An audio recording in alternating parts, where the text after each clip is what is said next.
To West Asia now, which is bracing for yet another war. Iran versus Israel. They've been old foes. Both have vowed to wipe the other out of existence. And now they're firing more than verbal missiles. An explosion has shaken up Tehran. This happened 24 hours back. It looks like a minor blast, but it's not. It's a drone strike, a strike allegedly conducted by Israel. Israel has not taken responsibility, but multiple reports confirm that this was an Israeli drone attack, almost an act of war.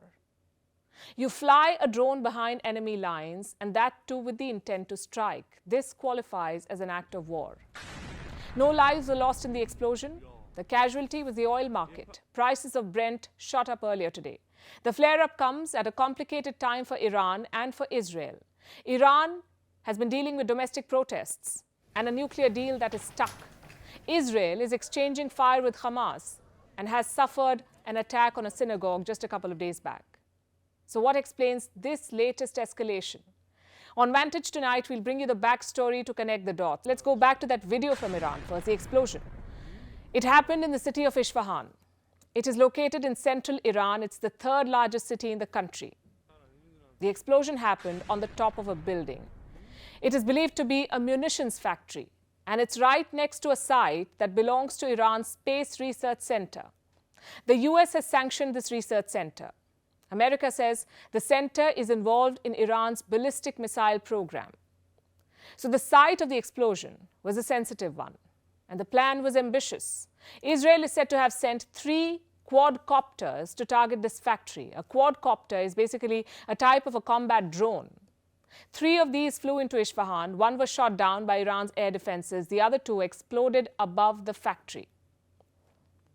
The blast tore the roof, but no other damage has been reported. جاری که شنیده شد از صدایی بود که پدافند اون ریز پرنده رو مورد اصابت قرار داد. مردم در ابتدای مقدار نگران شده بودند ولی الحمدلله اطلاع رسانی به موقع و سریع. Iran's foreign minister has called it a cowardly strike. I have a statement with me. This is what he said. Such actions cannot impact the determination and intent of our experts for peaceful nuclear progress. He was asked if this blast is going to impact Iran's nuclear program. This is what he said. So this is what we know about the blast. Now to the question of timing. Why is it happening now? There's a new government in Israel, a government led by Prime Minister Benjamin Netanyahu. He has a record of sanctioning daring military operations against Iran. Netanyahu is said to be pursuing the same policy now. But what about his partners? What about Israel's partners in Washington, D.C.? Where do they stand on this? They've been trying to strike a nuclear deal with Iran. No progress there. Earlier this month, the US and Israel conducted a drill. And this was their largest military exercise to date. The US and Israel. The drill went on for 4 days. Thousands of troops from both sides were involved. The soldiers fired more than 180,000 pounds of live munitions. What's the message that they're trying to send? Listen to what Israel's new military chief has said about it. When someone attacks you, the best defense is to attack him back. So it is offensive capabilities, and we shape it in order to bring a very clear message to Iran. If Iran makes mistakes, offensive capabilities are getting ready. This is the message from Israel, and it's not just military drills. Intelligence cooperation is also deepening between the two sides. CIA Director William Burns was in Tel Aviv last week. It was a surprise visit. He's said to have discussed Iran and other issues. And this week, another top American official will be in Israel, US Secretary of State Antony Blinken. Again, Iran is on the agenda. Do you see the recalibration here? Why is Team Biden warming up to Israel again? 2 reasons. Number 1, the Iran nuclear deal. The US president wanted to revive the deal, but as of today, the talks are dead. The negotiations remain stalled, and Iran has ramped up uranium enrichment. Reports say Tehran now has enough uranium to build several nuclear bombs.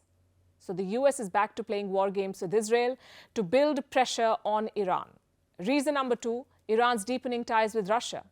Tehran has been supplying weapons to Russian forces in Ukraine. Needless to say, Washington does not like it.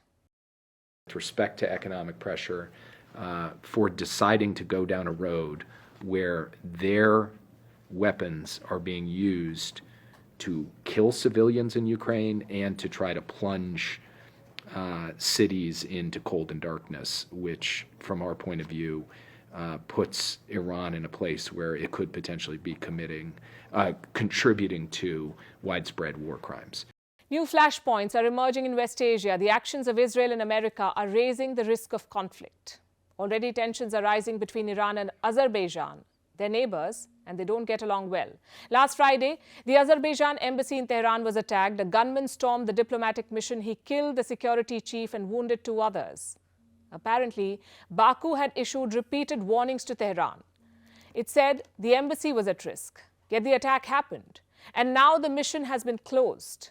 Azerbaijan has evacuated the diplomatic staff and their families.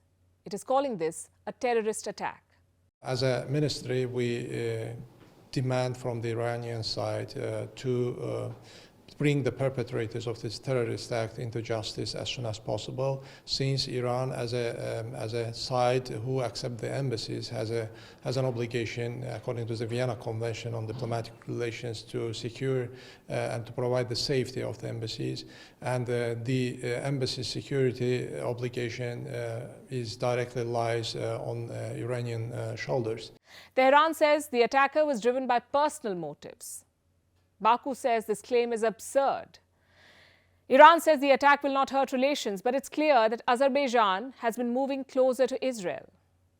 And Iran has backed Armenia in the Nagorno-Karabakh conflict. It sounds very complicated because it is. This relationship is strained, and this region is a powder keg. And Iran has been firefighting at home too. It has been rocked by protests and violent crackdowns. There is a serious shortage of food, fuel, medicines, and other essentials. And to make things worse, there was an earthquake over the weekend. 3 people died, hundreds were injured. Like they say, when it rains, it pours. For Iran, the challenges are multiplying by the day. A military conflict is the last thing it would want. But the same holds true for its regional and international adversaries. Another war would only mean bad news.